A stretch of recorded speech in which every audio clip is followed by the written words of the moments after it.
Hello friends, எப்படி இருக்கீங்க எல்லோரும்? இந்த கார்த்திக் சேனலுக்கு உங்களை வரவேற்பதில் ரொம்ப சந்தோஷம். இப்போ எங்கே இருக்கோம்னா நாகப்பட்டினம் மாவட்டம் வேதாரண்யம் வட்டத்தில் உள்ள தோப்புத்துறைங்கிற ஒரு பக்கத்தில் உள்ள ஆற்காட்டுத்துறை. அங்கே பார்த்திங்கன்னா ஒரு படகுத்துறை வந்து அமைச்சிக்கிட்டு இருக்காங்க. அந்த படகுத்துறை எப்படி அமைக்கிறாங்கன்னு பாருங்கள்.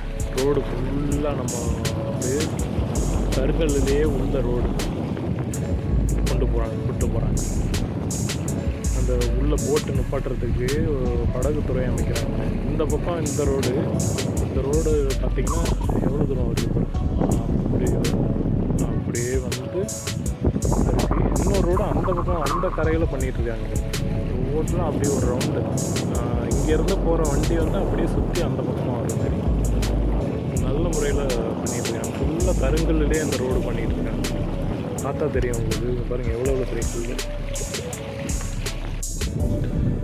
இந்த படகுத்துறை எதுக்குன்னு பார்த்தீங்கன்னா நண்பர்களே, மெயினாக வந்து மழை காலங்களில் புயல் வெள்ளம் அந்த காலங்களில் படகெல்லாம் ஓரத்தில் நிப்பாட்டி வச்சுருப்பாங்கள்ல, அப்போ வந்து சேஃப்டி இல்லாமல் எல்லாமே அடிச்சுக்கிட்டு போயிடும்.